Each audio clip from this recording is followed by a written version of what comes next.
Chers compagnons de route qui m'avez accompagné dans ce chemin sur l'Apocalypse, je suis content de vous retrouver aujourd'hui et de voir avec vous ce que ces 144 000 dont nous avons parlé les fois précédentes vont annoncer et vont dire. Vous rappelez-vous que nous nous étions posé cette question face à un monde déchaîné, un monde avec une quantité de questions, des séductions incroyables. Que fera le peuple de Dieu? Eh bien, le rôle du peuple de Dieu à ce moment-là et sa meilleure protection consistera à prêcher ces 3 messages qui sont donnés dans le courant du chapitre 14. Et je vous propose que nous étudions aujourd'hui le premier message. Nous le trouvons au verset 6 et 7 du chapitre 14. « Je vis un autre ange qui volait par le milieu du ciel, ayant un évangile éternel, pour l'annoncer aux habitants de la terre, à toute nation, à toute tribu, à toute langue et à tout peuple. Il disait d'une voix forte, « Craignez Dieu et donnez-lui gloire, car l'heure de son jugement est venue. Et adorez celui qui a fait le ciel, la terre, la mer et les sources d'eau. » Ce message n'est pas isolé, il est lié aux autres. Mais ce premier message invite simplement à adorer Dieu. Le suivant montrera la destinée de Babylone. Le troisième sera un avertissement pour tous ceux qui adorent la bête et son image. Par conséquent, il y a une gradation là-dedans. Et on se rend compte que les messages deviennent de plus en plus pressants. Le premier élément que je retiens de ces versets, c'est que finalement, ce qui est prêché là, c'est l'évangile éternel. C'est l'évangile éternel, mais avec une composante qui s'adapte aux nécessités du moment. En d'autres termes, l'évangile éternel, c'est la connaissance de Dieu depuis toujours, c'est le salut en Jésus-Christ, mais il y a là un message particulier pour ce temps-là, et nous allons le voir. Le deuxième point que j'aimerais retenir pour vous, c'est qu'il est destiné à être annoncé à tous les habitants de la terre. Tous, à toute tribu, à toute langue et à tout peuple. En d'autres termes, ce message sera connu de tous. On ne peut pas dire que ce message ait encore été prêché à toute la terre. C'est donc devant nous que se trouve la nécessité de prêcher ce message. Le troisième point que j'aimerais aborder, c'est la notion d'un autre ange qui volait par le milieu du ciel. Un autre ange. Cet autre ange est curieux à ce moment-là parce qu'en réalité, dans les versets qui précèdent, dans les 2 chapitres qui précèdent, il n'est guère question des anges, sinon dans cette guerre au ciel que nous avons vue au chapitre 12. Mais cet ange est loin. Et il est donc probable que cet autre ange qui volait par le milieu du ciel fait référence à l'annonce des malheurs que fait un aigle qui vole par le milieu du ciel au chapitre 8 et au verset 13. Je vous propose de le lire.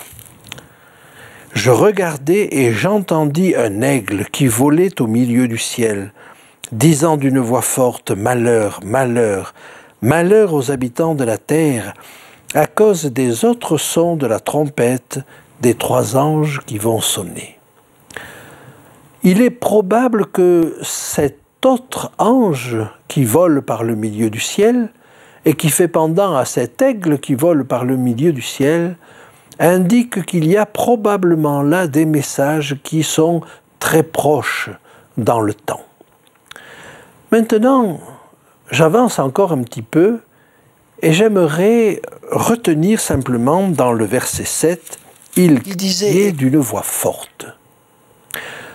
Ce message, nous l'avons dit, va être connu de toute la terre, mais il est donné d'une voix forte, d'une voix puissante. Vous rappelez-vous que les 144 000 ont la voix qui sonne fort comme le bruit des grandes eaux. Si nous regardons la suite des messages, le second message, au verset 8, n'est pas donné d'une voix forte. Par contre, il sera redonné et amplifié d'une voix forte au chapitre 18. Il y a donc des raisons pour lesquelles il n'est pas donné d'une voix forte. Le troisième sera donné lui aussi d'une voix forte. Il y a donc un ensemble d'éléments et ces 3 messages sont liés entre eux. Le premier élément du message nous dit « Craignez Dieu ». La peur, est-ce cela que Dieu veut susciter? Je vous invite à regarder dans le livre de l'Exode ce qu'est en réalité la crainte de Dieu. Exode au chapitre 1 et au verset 21. Nous avons là l'exemple des sages-femmes d'Israël. Parce que les sages-femmes avaient eu la crainte de Dieu, Dieu fit prospérer leur maison. Quelle était cette crainte de Dieu? Elles avaient reçu l'ordre des autorités égyptiennes et de Pharaon de jeter au fleuve les enfants mâles des Hébreux. Et la crainte de Dieu les en avait empêchés. La crainte de Dieu, c'est le respect de Dieu, le respect de la vie que Dieu donne. La crainte de Dieu, c'est la crainte de lui être désagréable, de lui être opposé. Ça n'est pas la peur. Lisons un autre texte, si vous le voulez bien, dans le livre de l'Ecclésiaste, au chapitre 12 et au verset 13. Les paroles des sages sont comme des aiguillons, et rassemblées en un recueil, elles sont comme des clous plantés, donnés par un seul maître. Du reste, mon fils, tire instruction de ces choses, et on ne finirait pas, si on voulait faire un grand nombre de livres et beaucoup d'études et de fatigue pour le corps. Écoutons la fin du discours. Crains Dieu et observe ses commandements. C'est là ce que doit faire tout homme. Car Dieu amènera toute œuvre en jugement au sujet de tout ce qui est caché, soit bien, soit mal. Ce texte-là est intéressant aussi en rapport avec notre texte parce qu'il est question de craindre Dieu et qu'au bout du compte, toute œuvre viendra en jugement. Et dans le texte qui nous intéresse, dans le premier message, il est aussi question du jugement. Le deuxième élément que nous voyons apparaître après le fait de craindre Dieu, c'est de lui donner gloire. Nous allons cerner cette chose-là à travers deux autres textes de l'Apocalypse. Le premier va se trouver au chapitre 11 et au verset 13, et je vous invite à le lire avec moi. À cette heure-là, il y eut un grand tremblement de terre, et la 10e partie de la ville tomba. 7000 hommes furent tués dans ce tremblement de terre, et les autres furent effrayés et donnèrent gloire au Dieu du ciel.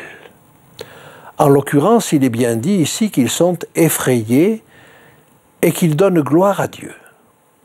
Mais donner gloire à Dieu, ça veut dire quoi exactement? Eh bien, c'est à travers un autre texte, au chapitre 16 et au versets 8 et 9, que nous allons le comprendre. Le 4e versa sa coupe sur le soleil, et il lui fut donné de brûler les hommes par le feu. Et les hommes furent brûlés par une grande chaleur, et ils blasphémèrent le nom de Dieu qui a autorité sur ces fléaux, et ils ne se repentirent pas pour lui donner gloire. Le fait de se repentir aurait donné gloire à Dieu. En effet, le fait de se repentir pourrait expliquer à ce moment-là que l'homme a compris que ce qui lui arrive est la conséquence de ses propres erreurs. Il se repent et il reconnaît que ce qui lui arrive n'est pas la faute de Dieu, mais la sienne. Et en cela, il donnerait gloire à Dieu. S'il ne se repent pas, il ne donne pas gloire à Dieu. Il y a donc dans le fait de donner gloire à Dieu, le fait de rentrer en soi-même, de réaliser ce qu'on a fait et de se remettre dans le chemin de Dieu. Enfin, ce texte nous dit « car l'heure de son jugement est venue ». Alors on sait que le jugement a commencé depuis le milieu du XIXe siècle. On en a déjà parlé. Mais peut-être qu'ici, le fait que l'heure du jugement soit venue a encore un autre sens plus précis. Le verset 7 maintenant va continuer ce message et nous dire ceci. « Et adorez celui qui a fait le ciel, la terre, la mer et les sources d'eau. » Ici, nous avons un cas un peu particulier. Chaque fois que Dieu est présenté comme le Créateur, il est présenté la plupart du temps comme le Créateur du ciel et de la terre. Quelques versets nous le présentent comme le Créateur du ciel, de la terre et de la mer. Éventuellement, comme dans Apocalypse 10, le ciel, la terre et la mer et tout ce qui y est contenu. Mais c'est la seule fois dans toute la parole de Dieu où Dieu nous est présenté comme le créateur de 4 éléments. Le ciel, la terre, la mer et les sources d'eau. Alors que signifie cette adjonction des sources d'eau? 2 significations. La première, c'est que nous sommes à la fin des temps. Et dans ce cadre particulier, le problème de l'eau devient un problème majeur. C'est le problème écologique numéro 1 qui va survenir dans les années qui viennent. Il est déjà aigu. Et quand on sait que 12 millions de personnes risquent de mourir dans la corne de l'Afrique parce que nous sommes dans une période de sécheresse énorme, alors on comprend que le problème de l'eau est majeur. Et vous voyez commencer à arriver ici les problèmes écologiques. Ce premier message nous parle d'écologie.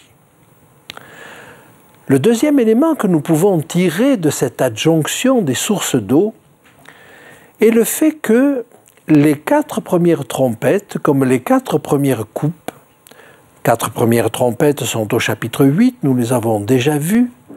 Les 4 premières coupes sont au chapitre 16, nous les verrons bientôt. Mais ces 4 premières coupes touchent le ciel, la terre, la mer et les sources d'eau. Il y a donc un lien évident entre ces trompettes, ces coupes et le message du premier ange. Dans ce message particulier, celui qui a fait le ciel, la terre, la mer et les sources d'eau, il est bien clair, il n'y a pas d'autre interprétation possible que notre écosystème, celui qui a fait notre écosystème. Mais si c'est notre écosystème, alors cela nous indique que les 4 premières trompettes, comme les 4 premières coupes, sont des atteintes à notre écosystème. Et voilà donc un message qui nous parle d'écologie. Quand on arrive à la 7e trompette, chapitre 11, et au verset 18, nous avons la confirmation que les trompettes nous parlent, entre autres, d'écologie. Lisons-le ensemble. Apocalypse, chapitre 11, verset 18, et ce sont les 24 anciens qui le disent. Les nations se sont irritées, et ta colère est venue, et le temps est venu de juger les morts, de récompenser tes serviteurs, les prophètes, les saints et ceux qui craignent ton nom, les petits et les grands, et de détruire ceux qui détruisent la terre. Ceux qui détruisent la terre. Est-ce que ce verset avait un sens du temps de Jean? Il en a un maintenant. Et le peuple de Dieu est appelé à annoncer quelque chose dans le sens de l'écologie. Adorer celui qui a fait le ciel, la terre, la mer et les sources d'eau. Bien entendu, ce texte nous renvoie à la création. Et nous renvoyant à la création, il nous renvoie aussi à l'adoration de Dieu et il nous renvoie au respect du sabbat. Mais il y a plus que cela. Cette atteinte de notre écosystème devient majeure, devient un problème d'importance qui angoisse nos contemporains. Et il serait étonnant que le message du peuple de Dieu ne nous parle pas de cela. En somme, je pourrais dire, craignez Dieu et donnez-lui gloire et adorez celui qui a fait le ciel, la terre, la mer et les sources d'eau que vous êtes en train de détruire. Ainsi, le message renvoie à chacun. Quelle est notre part dans cette destruction? Est-ce que nous pouvons faire quelque chose? Nous pouvons au moins respecter celui qui l'a fait. Et respecter celui qui l'a fait, c'est respecter sa création. Et il y a certainement des gestes que nous pouvons faire et des gestes que nous ne devons pas faire pour respecter la création de Dieu. D'un autre côté, si ce texte nous parle d'écologie, il nous dit aussi que les 4 premières trompettes et les 4 premières coupes nous parlent d'écologie. Donc, il y a un message, mais alors qu'il y a un message des événements qui arrivent, telles que ces catastrophes écologiques décrites dans les trompettes et dans les coupes, en même temps, il y a un message du peuple de Dieu. Nous ne pouvons pas en rester là. Et s'il y a un message du peuple de Dieu, alors il nous faut comprendre ce qu'il a à nous dire. Je ne vous cite pas plusieurs textes, mais ils sont nombreux ceux qui nous parlent d'un impact de notre écosystème. En réalité, il nous faut reconnaître que nous sommes responsables de ce qui arrive à notre terre. Un impact présent, un impact futur. Est-ce que nous ne sommes pas en train de nous juger nous-mêmes en ce que nous détruisons le support même que Dieu avait donné à la vie de l'homme? Il nous faut réfléchir à cela. Nous sommes en train de porter, à travers ces événements écologiques, un jugement sur nous-mêmes. Non pas un jugement que Dieu porte sur nous et qui nous punirait sévèrement, non. Nous sommes, nous, hommes, les seuls responsables de ce qui nous arrive. Les seuls responsables des désordres que nous avons créés. Alors il y a bien des écologistes que l'on a cru illuminés, qui ont averti depuis longtemps que nous allions à la catastrophe. Mais on pensait que la nature était suffisamment généreuse, abondante, capable de couvrir tous les vices et toutes les erreurs. Mais non, ça n'est pas le cas. Dieu a fait une création délicate. Dieu a fait une création résistante, certes, et elle a pu résister à tant d'injures jusqu'à présent, mais délicate, faite de nuances, faite d'interactions. Et on découvre chaque jour davantage combien une atteinte d'un système, d'une plante, est capable de générer de grandes perturbations dans bien d'autres systèmes voisins. Alors c'est un jugement sur nous-mêmes que nous portons. L'heure du jugement a sonné, mais l'heure du jugement que nous faisons retomber sur nous-mêmes. Nous sommes là au moment où nous sommes appelés à regarder d'un œil vrai, avec vérité, ce que nous avons fait de cette terre. Non seulement ce que nous avons fait de cette terre, mais ce que nous avons fait des relations entre les hommes, des relations entre les hommes et les animaux, des relations de tous ces systèmes qui dépendent tous les uns des autres et qui, au final, dépendent de Dieu. Oui, la terre est dépendante de Dieu. Et nous avons cru que nous pouvions l'exploiter. Mais Dieu nous avait dit de cultiver le jardin. Il ne nous avait pas dit de l'exploiter. Alors, est-ce que nous serons assez sages pour cultiver notre jardin et ne pas exploiter la terre et ne pas exploiter les autres? Que Dieu nous donne de la sagesse dans ce domaine, parce que je crois que nous en avons besoin. Et le peuple de Dieu est là pour rappeler au monde qu'il a des devoirs vis-à-vis de cette terre, et non pas simplement des droits d'exploitant.